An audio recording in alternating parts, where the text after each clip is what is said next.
Good morning, all. Welcome to my little speech this morning. I see a lot of familiar faces. I probably recognize more if you were all wearing your masks. I don't recognize anybody without their masks these days. But it's good to see so many familiar faces. And of course, the new faces too that don't know me. I'm Dr. Shannon. I work in the specialized clinic in front of Melo in town, along with Dr. Gomez. My hours go from 4 to 6, so most of you, if you come in during the daytime, have probably never seen me there before. Anyways, I was invited to come speak a little bit about how things work here in Panama as far as medical care, as far as insurance, emergencies, how to go about getting medical care here in Panama, because it is a little bit different than anywhere else. Okay, so we'll go ahead and start with, I don't even remember what we started with. Oh, types. Okay. So, we have a lot of private clinics around our area. In Boquete, in Palmira, we have regular Western medicine clinics, alternative medicine clinics, doctors that do both.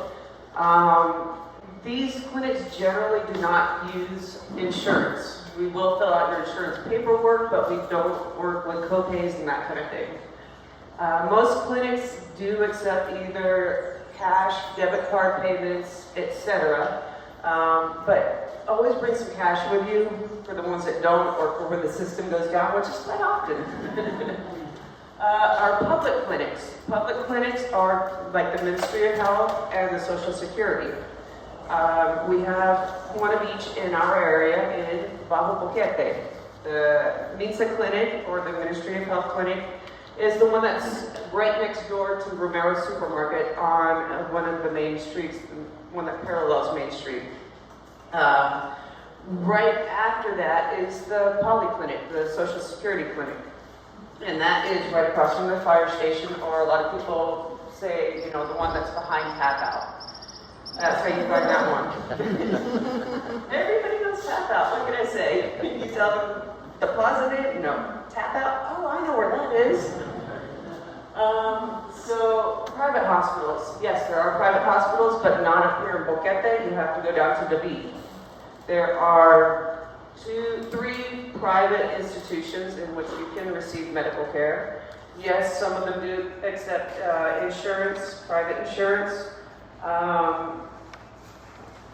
For the most part, they do require an upfront deposit if you're going to be hospitalized or treated in the emergency room and you're not a Panamanian citizen. Public hospitals, we have 2. Okay, Regional Hospital is the largest one, and it's under the Social Security system. It is pretty much the only trauma hospital in the area, handles everything. And almost right next door in front of PriceSmart is the Women and Children's Hospital, also a public hospital, and it's under the Ministry of Health. So a lot of you are confused. Why are there Ministry of Health hospitals and clinics, and why are there Social Security clinics and hospitals? They're both government institutions. One is specifically geared towards people that are paying into the Social Security system. And here, it's not like in other countries. It's not that you pay into it and after you retire, you receive your benefits. You receive your medical benefits right away. It covers yourself as well as your family. And you receive free medical care, free hospitalization, free medicines through the Social Security clinic or through the Social Security system as you're working. Afterwards, when you do retire, then you do get a retirement pay, and you still get to use your services in the Social Security institutions. The Ministry of Health clinics and hospitals, anyone can use, okay? Panamanians, foreigners, residents, non-residents. You do pay, it's not very much, it might be 25 cents to see an emergency room doctor, and if you can see an emergency room doctor, and then whatever the medications cost in their pharmacy. You can only get the medications in the Ministry of Health pharmacy if a Ministry of Health doctor prescribes it. For example, if I prescribe it in a private clinic, and you bring the prescription over to the Ministry of Health clinic, the MINSA, there next to Romero, they will not take my prescription, okay? Anybody can also use. Where are those two hospitals? Are they in David? They're in David. One is in front of the Price Smart, and the other is a little bit before that. The Social Security Hospital, yes, just about anybody can go to the Social Security Hospital, but if you don't have Social Security, then you have to pay a certain amount to see their doctors, to use their x-ray equipment. As a matter of fact, here in Boquete, the only one that has x-ray equipment is the Polyclinic, the Social Security clinic. They're only open from 7 a.m. to 3 p.m. So the radiology is only available between those hours, and maybe not even specifically those hours, somewhere in between there, because they have to shut things down and they have to open it up in the morning. So x-ray, yeah, a little bit cheaper than the private hospitals down in David, but not by very much. Okay, let's go to the next slide. Okay, private hospitals, who can use them? Anybody can use them. You don't need to have private insurance to use them, but you better have cash, credit card, debit card on hand, okay? Generally speaking, if you're there for an emergency, a broken bone or something like that that just requires an x-ray, a cast, and medications, it'll probably be a couple $100s to be treated there. If you have a major event, a heart attack, if you have cancer, if you are there for something a little bit more serious, then they will require a deposit when they hospitalize you. I don't know what the minimum or maximum deposit is. I've heard somewhere around $5,000 that they'll charge you right away just so that they know that you have cash or credit card or whatever. And then whatever is not used, then it's returned to you. And if it's more, of course, then you have to put down some more cash before they'll let you even leave the hospital. Who are the doctors? The doctors are pretty much all the same doctors that you'll see in the private clinics, also work in the public hospitals and clinics. Most of the specialists will do their shift at the public institutions first and then go to the private clinics afterwards. What their schedules are varies on the doctor. Some of them are there in the private clinics in the mornings, some in the afternoons, but I'd say the majority after 3 p.m. are in their offices in the private clinics. Yeah, you can pay in cash, or if you have insurance and your insurance will cover it, and you pay your copay, that's what's accepted in the private hospitals and clinics. But insurance, really not in the private clinics, like the small clinics here in town. Like I said, if you do have insurance, we'll be happy to fill out your form, but we don't take copays. We don't, do the turning in of insurance papers and stuff like that. You have to turn your own paperwork in and get reimbursed. Language. Some of the specialists do speak English, some English. If your Spanish isn't that good, then I suggest if you have to go see a doctor and you're not sure, then you should bring someone to help you translate, because it's really important that you're able to communicate with the doctor for whatever issues you have. So if you already know that your Spanish is pretty poor and the doctor, you're not so sure how much English they speak, just bring someone along with you. It can be a neighbor, it can be whoever you know. You can even hire people that are professional translators that will go with you. Okay, let's go to the next slide. Public clinics and hospitals, like I already mentioned the types. We have the smaller clinics that are in each area, such as Boquete, such as Dolega. All along the main road there, you'll see things that say like MINSA and CSS. That's a bigger clinic. That's a public clinic. Up here in Boquete, we have the Polyclinic and the MINSA clinic.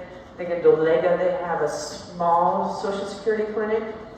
And maybe a little small administrative help, but I think they usually use the MINSA CAPC there. Anybody, like I said, can use either one, Social Security or the MINSA. But expect to be paid cash. They will not take any private insurance. Doctors, again, the same ones work in the private sector as work in the public sector for the most part. So you're going to find the same doctors, just different schedules. Okay, so in an emergency, this is the main thing that people want to know. What do I do in an emergency? I'm having chest pain, I fell down, I broke a leg, I hit my head, my wife had a seizure, whatever it might be, right? So we have limited ability to stabilize patients in Boquete, but we can.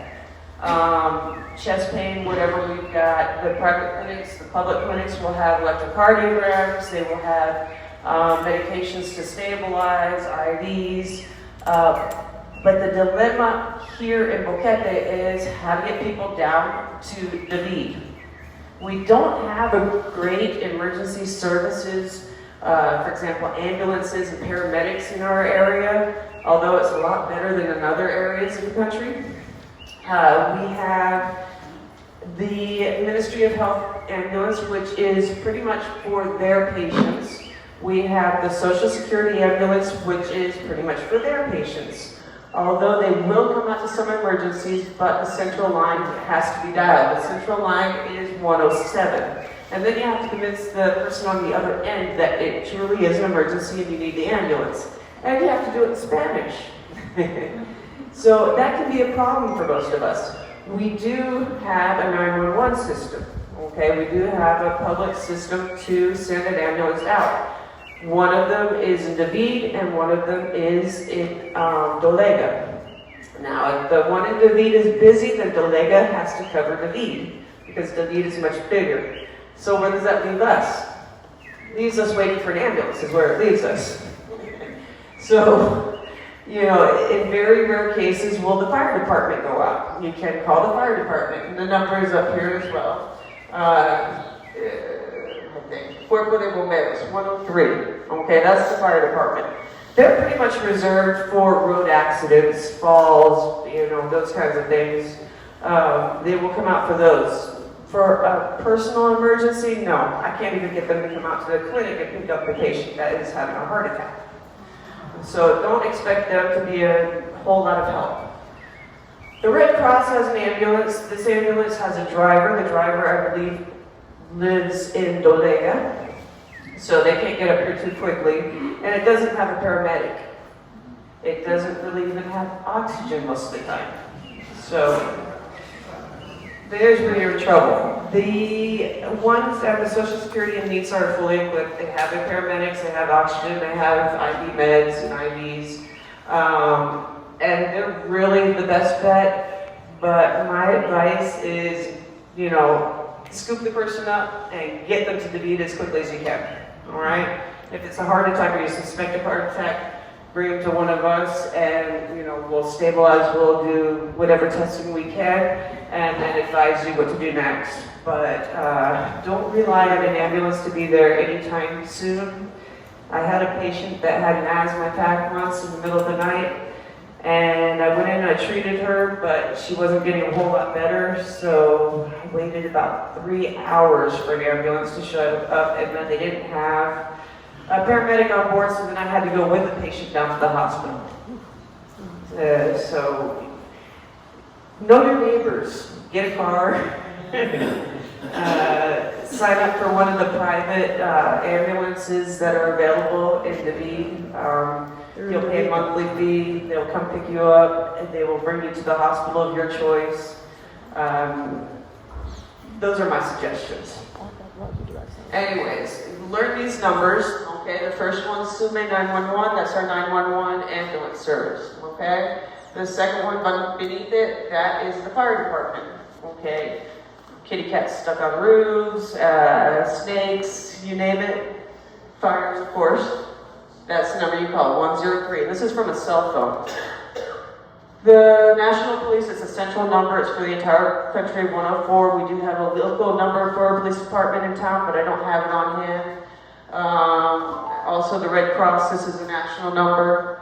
CINAPROC, that's our kind of our emergency services, floods, national disasters, that kind of thing. They come out. Social Security, 107, Social Security ambulance. The transit, you know, if you're in a car accident. And of course, so now you probably won't need to use that something just there anyway. I didn't put that thing together, that was already there. So I guess we went over what to expect. Maybe you'll get a paramedic, maybe you won't. Maybe you'll get an ambulance, maybe you won't. Oh, I forgot to mention one. I guess Dr. Boquete, is she the one that has her own ambulance? She has 2 ambulances, and she charges a pretty... 3 ambulances? Okay. $300. Oh, $300 to go down to David. Okay, that's pretty reasonable. That's pretty reasonable. And I believe her husband is a paramedic. And he's the one that will take you down. I don't have that number out there either. So where will they take you? Well, if it's a public ambulance, unless you really specify, they're going to take you to the public hospital, regional hospital. If you don't speak Spanish, it could be quite the adventure. But they will take good care of you and that. But for the family members, it's nearly impossible to find that information. Visiting hours of the emergency room are from 11 a.m. to 11:30 a.m., in which they will come out to the waiting room, call your name, give the update of the patient, and maybe let you visit for a few minutes, your family member. Okay, next slide. Okay, doctors. What kind of doctor do I need? Well, right now, when you're healthy or your medical conditions are under control, you should get yourself a general physician, okay? Such as myself, such as Dr. Gomez. We pretty much handle just about any illnesses. We, tweak your meds. We give you prescriptions for your meds. We can diagnose new problems. And if you need a specialist, then we can refer you on to a specialist. Why is it important? Well, if you just come on off the street one day having an emergency, we don't know who the heck you are or what your problems are or what medications you're taking, and you're in no condition to tell us, then we're in a little bit of trouble. So it's always good to go ahead and establish yourself with any doctor, general medicine doctor. It also makes it easier, none of us are getting any younger. If one of you passes, that we know who you are and you're established with a clinic, okay? Otherwise, you have to call medical examiner to come and pronounce the patient dead, and they will probably go down to the public morgue. So if you or have a family member that passes at home, you can call your local doctor, and the doctor can do the death certificate and help you out with, what you need to do after that. But if not, then you end up calling the police. They send the police over, and you have to wait until the medical examiner is available. They will take the body, and they will bring them to the public morgue, and then that's just a whole mess. Okay? So that's kind of why you want to establish yourself here, with your medical conditions and all that. And also, if you're out of control with your illnesses, you're going to want, one of us to try and get you back under control, and if we can't, then we send you to a specialist. So we do also certain things like certifying your health status for immigration when you're getting your visas. What general medicine doctors cannot do is give you a certification so that you can drive after the age of 70. You have to have a special doctor for that. You have to have a specialist, either a geriatrician or an internal medicine doctor, to certify that. They will not let a general medicine doctor certify it. Yeah, I don't know. We probably know you better than the specialists do, but... we also do certifications for children to go into school. I know some of you have grandchildren that you take care of. Some of you still have children that are school age. And the schools do require a medical certificate of good health to go into the schools, or universities even. Okay. I guess that's it for that one. Next one. Okay, so we order labs. Now, it's not like in the States where you just go into a hospital lab, they take your blood, and then they put your results into a system, and your doctor lets you know, okay, I got your labs, everything looks good, everything's good to go. No, here we give you an order on paper, saying what we want to see. We fill it out, we stamp it, we give it to you. You go to any lab of your choice. You can go down to David, to any of the hospital laboratories and get it done there, or one of 4 labs in town that we have now. You can get it done there. They will either tell you that they'll send you your results to your email, or that you can come at a certain time, certain day to come pick up your results.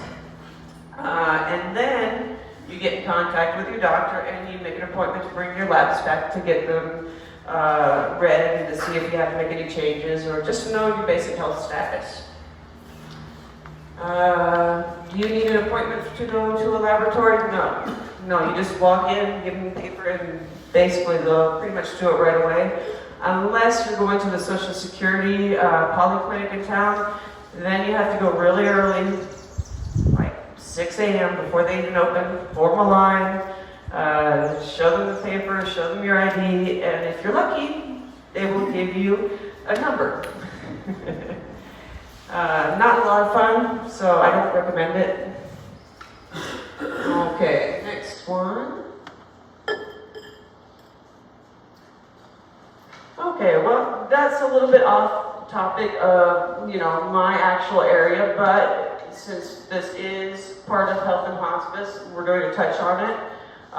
There is palliative care, hospice care here in Panama. It's not as organized, it's not as straightforward as in other areas.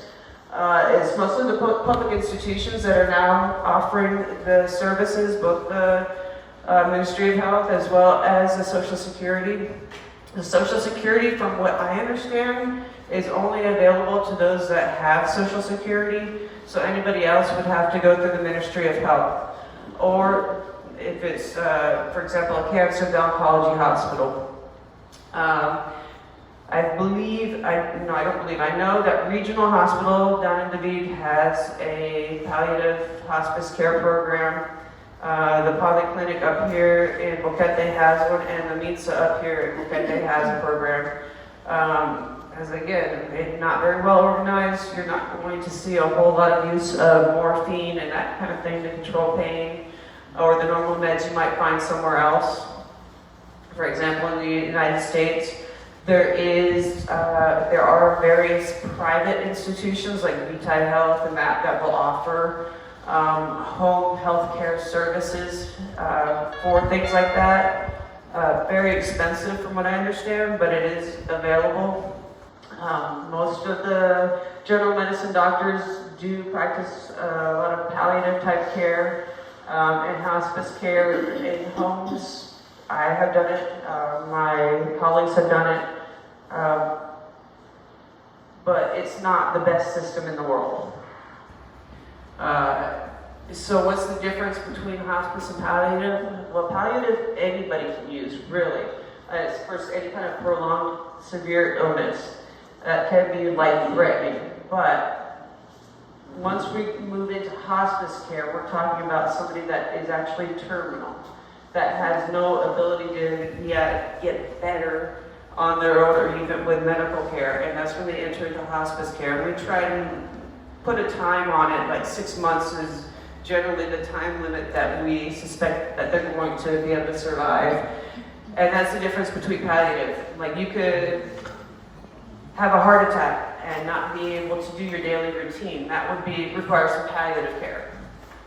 But on the other hand, or even a cancer, you go through cancer, you go through chemo, you go through radiotherapy, and you need help, you need extra, psychological help, pain control, feeding tubes, what have you. That would be palliative until you either are in remission or they determine that there is not any additional treatment that can be offered to help you with your cancer.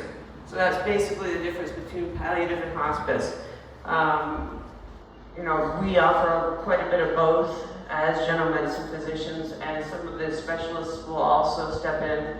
And I know one general med that specializes, or two general meds that specializes in hospice palliative care. They're usually pretty busy though, because there's not a whole lot. Okay, next slide.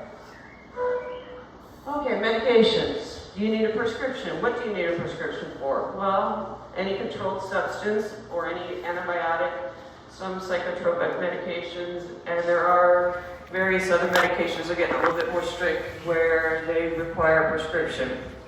If you're not sure, go to your doctor and ask.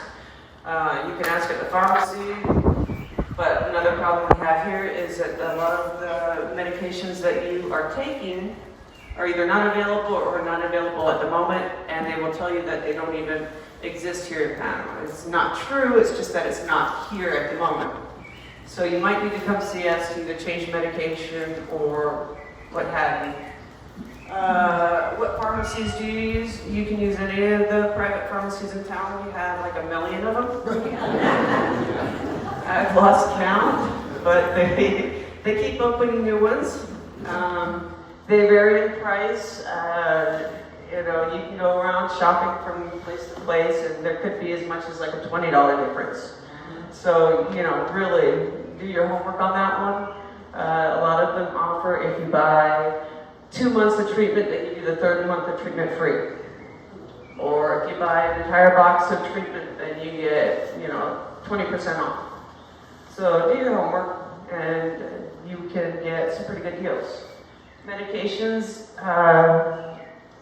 are usually considered pretty expensive here, especially if it's not covered by any of your insurance. You know, a lot of you coming from the States where you have Social Security, Medicare, what have you, private insurance, where you're only paying, you know, $5, $7 for your prescriptions. Yeah. Right, there is a jubilado discount. I think it's what, 15%? Or is it 20%? 20%. But you actually have to present a jubilado card. You actually have to have the card. Yeah, there's a jubilado cedula that you have to have that proves that you are retired, you're resident. It's not available to non-residents. So if you're a tourist that's going in and out, it's going to be really hard for you to get the jubilado discount. You have to be legally established here in town. But anyways, yeah, medications are quite expensive depending on what you're taking, especially the newer blood pressure medications, antibiotics.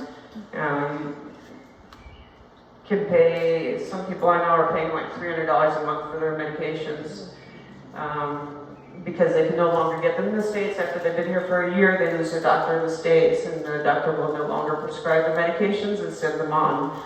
So those are all things to think about. If you're on a lot of medications, it's going to get quite expensive to buy them without insurance.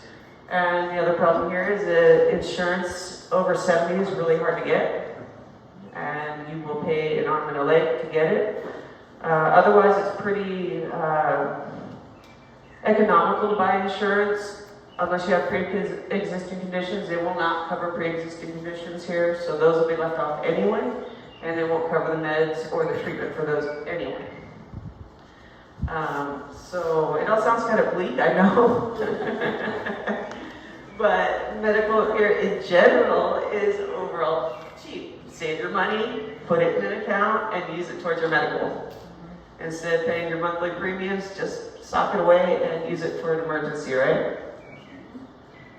Of course, it depends on your health condition and your age and all that. You know, you have to make this decision that's right for you. But if you've got a lot of pre-existing conditions, a lot of medications, best to probably put your money in a savings account and save it for an emergency.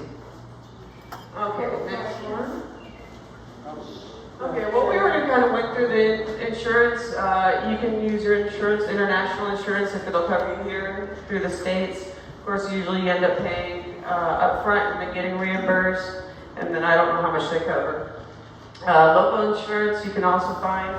I know there's a few insurance agents around there that can advise you the best insurance plan for you. Dual registered doctors in Panama registered in both the United States and Panama, so that would facilitate getting prescriptions. Not that many that I know of, actually, not any that I know of. Yeah, we can't, they won't accept our prescriptions in the States, and I don't know of any doctors that maintain eligibility to write prescriptions in the States. Yeah.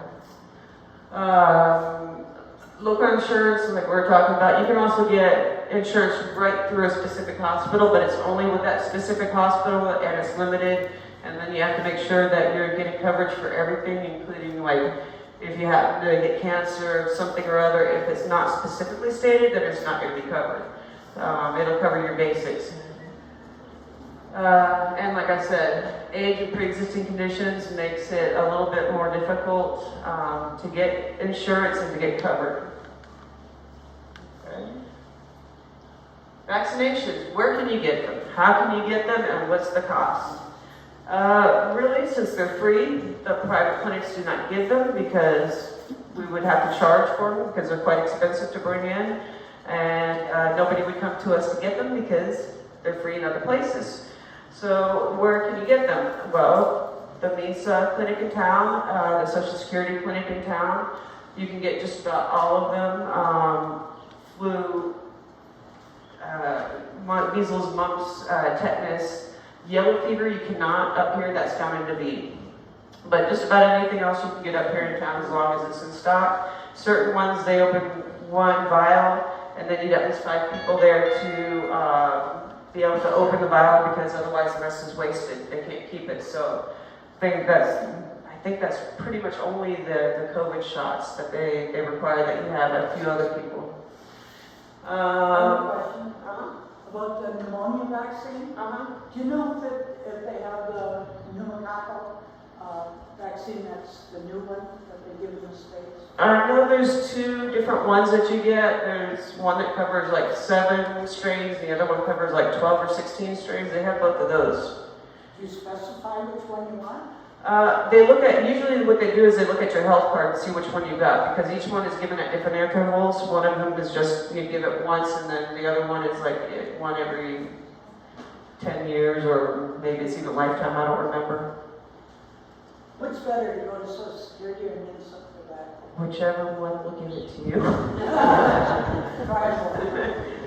Sometimes the nurses from the Social Security aren't there in the adult clinic to be able to apply them because they're out going to the schools together. I know we're going to have a question answered right after, so let's just finish here and then I'll get to all the questions. It might even be coming up now, I don't know. What is the next one? Yeah. Oh, blood donations. Okay, I'm not going to talk too much about that because that's not really my area, but some of you had already been asking who can donate. If you've been traveling the last 3 months, you cannot donate. If you're over the age of 65, you cannot donate. If you're on certain medications or have certain illnesses, you cannot donate. So it's really restricted who can donate. I have heard of exceptions being made, especially in the private sector. If a family member or a friend goes in and says, hey, I'm healthy, this, that's my brother or that's my friend, I want to donate specifically to them. And they will make a determination based on that. But really, they're pretty strict on who can donate and who cannot. And that's about all I'm going to say because that's really Health and Hospice knows all those ins and outs and information. And I think now we're opening up to questions, right? Oh, being prepared, well, that's also not really my area, it was on there. Being prepared for life and death here in Boquete. And there's an actual class for that. But guys, go pick up the booklet because it's really got some good information in it. Fill it in, and they will give a specific class on just that. Now we're opened up to questions. All right. Who wants to handle the?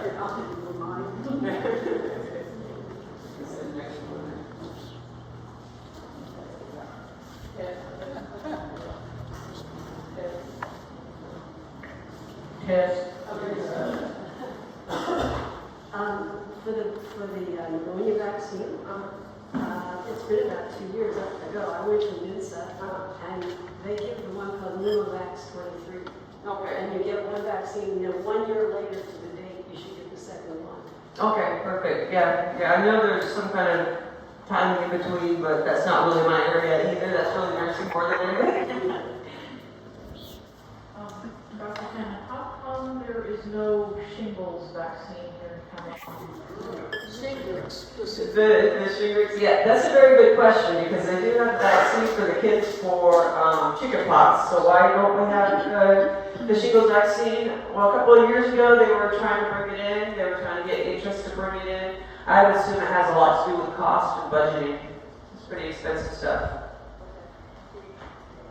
Dr. Shannon, my question for you is, you listed a few of the public hospitals, the regional hospital and women's and children's. Are there other public? And then can you also list the private hospitals in your state, please? Okay, those are the main public hospitals. There's also a Social Security polyclinic in David, and there's probably another, I think that's about it. The polyclinic, the Social Security hospital, and the Women's and Children's Hospital.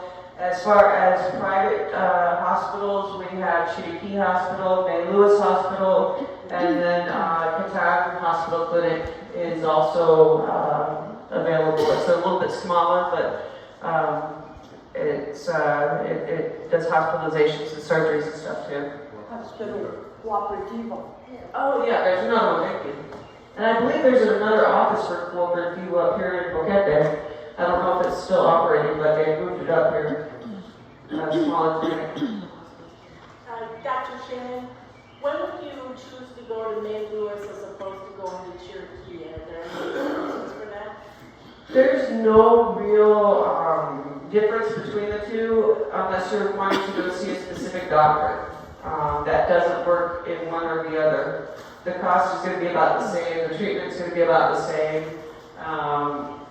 It's probably just slightly easier to get to May Lewis than to get to Chiriquí because it's Chiriquí you have to kind of go into the city, and May Lewis is on the Pan American. But really, as far as services provided and that, this is. Thank you. And one more follow-up on that. You mentioned that the regional hospital, the public hospital, was the only trauma hospital in David. Right. So maybe contrast that, if you would, with Cherokee and May Lewis in terms of capabilities.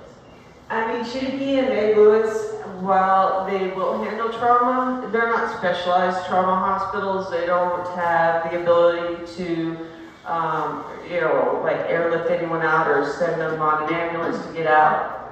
I guess under certain circumstances maybe, but major traumas, they all go to regional. They don't go to the private hospitals. Our huge, like level 1 trauma center is in Panamá City. It is excellent hospital. But really trauma is handled by the public institutions better than the private because there's just not the capability in those small little hospitals to handle big trauma. First of all, thank you, Dr. Shannon. Secondly, if you have chest pains, is your best bet to just jam down to one of the hospitals in David, or are you better off trying to hit MINSA or Polyclinica or a doctor here in town? That really depends on your symptoms. If they are straight out symptoms of heart attack, then you might want to head straight down if you have the ability. If it's chest pain and you have a history of high blood pressure and it's just beginning, you can come see one of us and we can do an EKG and that kind of thing to see if we need to stabilize you and then send you down. But you really have to kind of make that determination for yourself. Am I going to make it down there, first of all? Can I drive myself? Or can my husband or partner drive me and not be too freaked out? Those are things you have to kind of take into account. I definitely wouldn't wait on an ambulance. There's also the time of day factor, isn't there? There is a time of day factor. There's not a whole lot of clinics available for emergencies in the night. The clinic I work at is. MINSA and Social Security is supposed to stay open, one of them during the night to handle any emergencies like that, but they don't really have emergency rooms, so to speak. So the attention you can get there is really limited. So, and we can't do a whole lot of labs and stuff. I've lived here for 12 years, and this is so important, the information you shared, so thank you. I know there's a service in town called Rodney Direct, and Rodney Moreno is a bilingual, wonderful young man. We have the service, I've never used it, thank God, but I know he's helped people get to ambulance, get to emergency services and police and fire, so not that I'm advertising for him, but for those of us who don't have a great facility with Spanish, it might be useful to have that as an insurance policy, just in case. Yeah, especially when you first get here, when you don't know a whole lot, that's really helpful to people because he doesn't just do, arrange medical type of things, but he also helps, like if you get a traffic ticket or you get stopped by the police or you get a flat, he'll help you figure out what to do until you kind of get more equipped to do it on your own. But even though he's bilingual and he can help you, he still can't make them get to you faster, unfortunately. But he's a good source of information, definitely, and a good help to a lot of people that need it. Okay, I have a question about blood work. I heard you can walk into a lab and request blood work, or do you need a requisition from the doctor, and the prices obviously vary for each blood test? Right, prices do vary by blood test. You know, you can find in some places just getting a regular CBC might be $5 in one place and $10 in another. They're pretty standard though. They charge for each specific test. You don't need an order, but if you don't know what to ask for, then you probably want to go get an order. They will do it without one, as I said, but if you show up and you bring me a partial set of labs and I require something else, then it's kind of like making you have to go out, get another test, and then come back and see me. So much easier if I know what I'm looking for to break for the specific tests. If it's just an overall health exam, you can say you just want the general labs, and they'll do the general labs, and you get a hold of your doctor and you bring it in. Thank you. She's going as fast as she can. David, I'll get you to me the news and nothing's back here first. I'm still not quite clear when you say, okay, go ahead and have chest pains and you can make it to W. Where can I go with W? Which is my first choice. Also, say I have a snake bite or anything. What's my first choice to go to W for trauma, chest pains? Like we were discussing, any of the private hospitals or public hospitals will attend to you. I would just go to the closest one, which is probably St. Louis once you get there. Or just go straight to regional. You know, for a snake bite, what I would do is I'd go to regional. They're more likely to have the antivenom. Up here in the clinic, it's not really because one, it's expensive. Two, it's more of a hospital type of medication to apply, as people can have severe allergic reactions and you have to treat that at the same time. So you kind of have to have them on a monitor with specialists around to be able to use antivenoms, which is why probably we don't have a whole lot of them up here in our area, because you do have time to get to a hospital. We have kids come from the interior with snake bites on their ankle and stuff like that, and they make it to us a few days later. It's not pretty, but you know, they survive. Did that kind of answer your question? Regional for snake bites, the private hospitals for anything else. If you're on a really limited budget, definitely go to regional for any emergency. So I have one question, maybe a little off the subject, but slightly. I've been reading that there's a much higher incidence of cancer in the Boquete area. Do you know that? You can speak to that. I think overall in the entire country, there's a really high incidence of cancer. And we mostly believe it to be due to the processed foods such as hot dogs, sausages, all the fried foods that are very common here. We do have pesticides and things like that. But yeah, we haven't, at least there's not been a specific report done that I'm aware of at the moment recently that is pointing towards the pesticides as being a contributing factor to any increase in cancers. What we're seeing mostly are colon cancers and breast cancers. But those are the most common, as well as prostate, all over the world, not just here in our area, not just here in this country. But it's one of the causes of death that is high up on our list here in Panama. I was just curious if your clinic has a 12 EKG. Yeah, we do. We do. He asked about electrocardiograms, if we've got a 12 Can I get the name and the spelling of that third private hospital besides Cherokee and Minneapolis, please? And the Cooperative. It's spelled C-A-T-T-A-N, Catan. Thank you. Is it C or K? Is it C. Okay. Go ahead, Kitty. Dr. Boyle's got like 3 or 4 or 5 beds, hospital type beds, and you can stay overnight and they'll be in there to stay. Yeah, we've got short-term hospitalization in the clinic in Panama as well. Yeah, I was going to say, Yeah. We give IVs, we do sutures, we nebulize, we have the ability to deliver a baby, and if it's necessary, we can intubate and stabilize. We got it. Yeah. You have a bed for overnight? We don't do overnights. We don't. It's short stays, like 2 hours, 3 hours. Yeah. Because really, we don't have the staff to be able to accommodate that. Hi, Dr. Shannon, thank you. Back to the issue of getting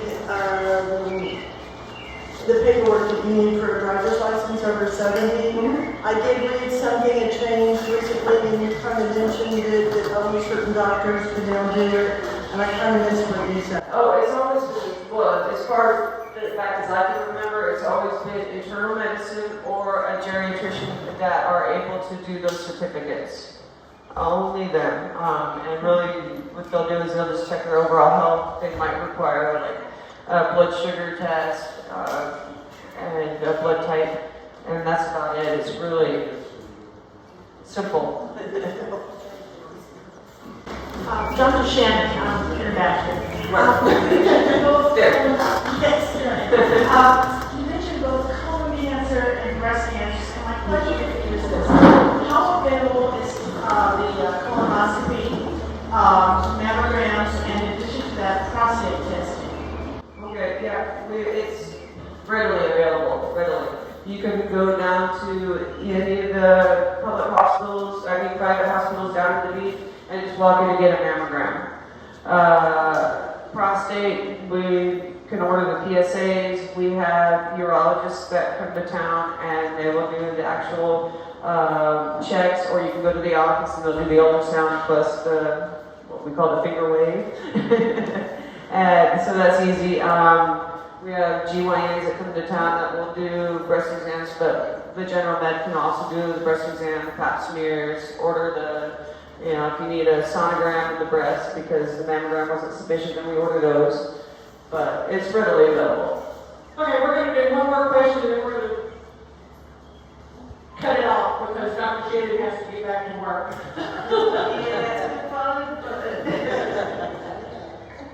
Hello, Dr. Shannon. I had a brain fart and for the wrong time for presentation, so I missed it. Are the slides available?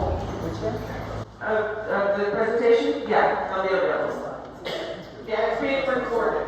Oh, yeah, it's recorded as well, so you can listen to it again. And over and over.